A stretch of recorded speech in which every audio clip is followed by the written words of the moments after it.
ननद की पढ़ाई पार्ट 2। डिम्पल और उसके माता पिता ने उसकी पढ़ाई और नौकरी के लिए जो सपने देखे थे वो कहीं बिखर के रह गए थे। डिम्पल की भाभीियों ने अपने स्वार्थ के लिए डिम्पल की पढ़ाई तो रुकवा ही दी थी, पर सारे घर के काम का बोझ भी उसके नाजुक कंधों पर डाल दिया था। डिम्पल, हम दोनों बाहर जा रहे हैं शॉपिंग करने। शाम हो जाएगी हमें आते आते। तुम घर का ध्यान रखना और खाना बना देना, ठीक है? और हाँ, अपने मछली भैया के लिए जूस बनाना मत भूलना। उनको आज तरबूज का जूस पीने का बड़ा मन था। भाभी, आप रवि की शादी की शॉपिंग के लिए जा रही है ना? मुझे भी ले चलिए। मुझे नए कपड़े लेने हैं रवि की शादी के लिए। अरे, सारे लोग घर से चले जाएंगे तो काम कौन करेगा घर का? हाँ, हम दोनों की शॉपिंग खत्म हो जाए उसके बाद तुम अपने भाइयों के साथ चली जाना। अब जाओ, जल्दी से रोटियां बना दो। हम खाना खा के ही निकलेंगे और शाम के खाने की भी तैयारी कर देना। हाँ, और वैसे भी हम दोनों इसकी भाभियाँ हैं। सारा काम हमें ही तो देखना है। शादी में भी तो सब लोग हमें ही देखेंगे, इसीलिए हमारा शॉपिंग करना ज़्यादा ज़रूरी है। जी भाभी। डिम्पल का सारा दिन बस या तो घर और रसोई के कामों में जाता था या अपनी भाभीियों के काम करने में। पर जब भी वो थक हार के अपने कमरे में आती और अपनी किताबों को देखती तो उसकी आंखें भर आती। उसकी सहेलियां जब उसे बताती कि उन्हें कॉलेज में जाने में और नया सीखने में कितना मज़ा आ रहा है तो वो खुद की किस्मत पर रोती थी। पर रोने के अलावा उसके पास और कोई ऑप्शन भी तो नहीं बचा था। रवि, कल तुम्हारी शादी है। कल से नई दुल्हन भी घर आ जाएगी। हमने सुना है बड़ी पढ़ी लिखी है तुम्हारी बीवी और नौकरी भी करती है। हाँ भाभी, हमने कॉलेज में ये तय कर लिया था कि जब तक हम अपने पैरों पे नहीं खड़े होते तब तक हम शादी नहीं करेंगे। हाँ भाई, अब पढ़ी लिखी है तो बाहर नौकरी ही करेगी। हमारी तरह चूल्हा चौका थोड़ी ना संभालेगी। हाँ, उसे तो घर का काम भी नहीं आता होगा। ऐसा बिल्कुल भी नहीं है भाभी, उसे घर का सारा काम आता है और शादी के बाद वो घर से लैपटॉप से ही काम करेगी। आजकल बाहर ऑफिस जाने की ज़रूरत नहीं होती, घर बैठकर भी आप पैसे कमा सकते हैं। अच्छा, ऐसा भी होता है क्या? चलो देखते हैं क्या कमाल करती है आपकी मीरा। वैसे डिम्पल, तू तो गई। ये मीरा इतनी पढ़ी लिखी है, मॉडर्न है, होशियार है।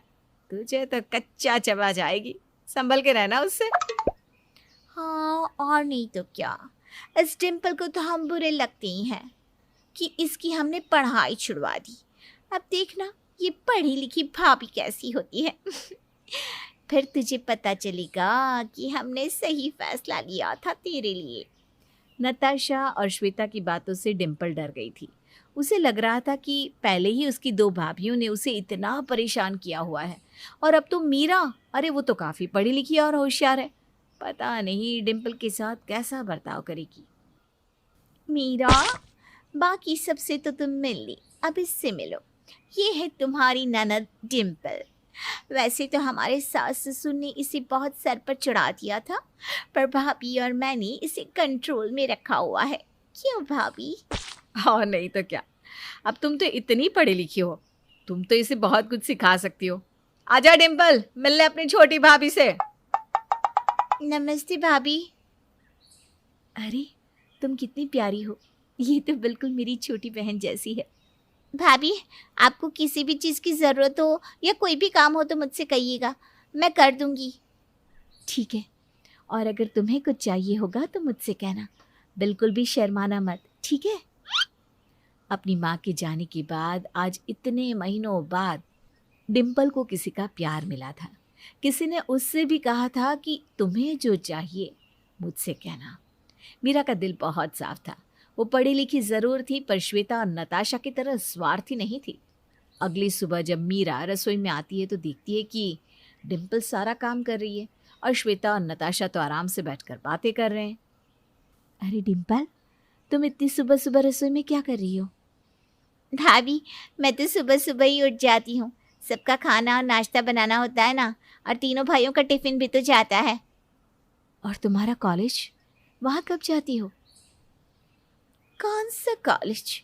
डिम्पल ने तो पढ़ाई कब की छोड़ दी है। पर क्यों? पढ़ाई क्यों छोड़ दी? रवि ने तो मुझसे कहा था कि तुम पढ़ाई में बहुत अच्छी हो। तो क्या इसे भी कॉलेज भेजे तुम्हारी तरह, ताकि लव मैरिज कर ले, हैं? खानदान का नाम बदनाम कर दे। और नहीं तो क्या, ये तो घर के कामों में ही अच्छी है मीरा। आप दोनों ये कैसे कर सकती हैं?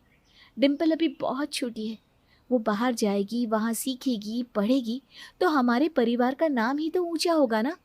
आज मैं अपने पैरों पर खड़ी हूँ, इंडिपेंडेंट हूँ, तो क्या बुराई है इसमें? तुम इसे उकसाओ मत। मीरा, तुम अभी अभी आई हो, हमने जो फैसला किया है वो बिल्कुल सही है। हाँ, और हम जो कर रहे हैं इसकी भलाई के लिए तो कर रहे हैं। मीरा ने काफ़ी बहस की सबसे, लेकिन उसकी बात मानने को कोई तैयार ही नहीं था। पर मीरा ने सोच लिया था कि वो डिम्पल की पढ़ाई फिर से शुरू करवा के ही रहेगी। कुछ दिनों बाद सब लोग साथ में बैठकर बातें कर रहे थे। नरेश भैया, मैंने सुना है कि आपकी बेटी रिया भी हॉस्टल में पढ़ती है। हाँ, हमने उसे एक अच्छी हॉस्टल में डाला हुआ है आगे की पढ़ाई के लिए। हाँ, पर मैं सोच रही थी कि अगर उसने वहाँ कुछ कांड कर दिया आपकी नज़रों से दूर रह के, तो फिर आप क्या करेंगी? मैं तो कहती हूँ उसकी पढ़ाई भी बंद करवा दीजिए। भाभी यहाँ उसका अच्छे से ध्यान रखेंगी। क्यों भाभी?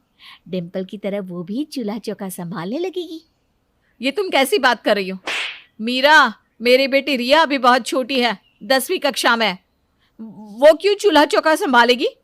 अरे मैं तो चाहती हूँ कि वो आगे पढ़े, खूब तरक्की करे। हाँ, और मुझे अपनी बेटी पर पूरा भरोसा है। तो अपनी बहन पर क्यों नहीं है आपको? मैं आप सबसे पूछती हूँ, क्यों किसी ने डिम्पल का साथ नहीं दिया? जब सब रिया के लिए साथ खड़े रह सकते हैं, तो डिम्पल के लिए क्यों नहीं? आप रिया के माता पिता हैं, तो डिम्पल के माता पिता ने भी तो उसके लिए सपने देखे होंगे ना। आप दोनों ने उसकी पढ़ाई बंद करवा दी और रसोई में धकेल दिया, बिना ये सोचे कि उसके भी कुछ सपने होंगे, उसके भी कुछ अरमान होंगे। मीरा की बातें सुनकर सबका सर शर्म से नीचे झुक गया, क्योंकि उन्हें एहसास हो चुका था कि उन्होंने डिम्पल की पढ़ाई बंद करवा के बिल्कुल सही नहीं किया। हमसे बहुत बड़ी गलती हो गई। डिम्पल, आज जब मेरी बेटी की बात आई तो मुझे एहसास हुआ कि माँ जी और बाबूजी ने भी तो तुम्हारे लिए कितने सपने देखे होंगे। मुझे माफ़ कर दो। हाँ डिम्पल, हम दोनों ने तुम्हारे साथ बिल्कुल भी सही नहीं किया। अगर तुम्हारी जगह मेरी खुद की बेटी होती तो मैं ऐसा नहीं करती। हमें माफ़ कर दो। और तुम्हारा बहुत बहुत शुक्रिया मीरा, आज तुम्हारी वजह से हम दोनों की आंखें खुल गई। डिम्पल, तुम अपनी पढ़ाई फिर से शुरू करना और अपने माता पिता और अपना सपना पूरा करना और बहुत ऊंची उड़ान भरना। हाँ, और इसमें हम सब तुम्हारे साथ हैं। थैंक यू मीरा भाभी। मैं चाहती हूँ कि मैं भी आपकी तरह बनूं और अपना करियर बनाऊं और घर भी संभालूं। सब लोग डिम्पल को गले लगते हैं और हंसी खुशी बातें करने लगते हैं।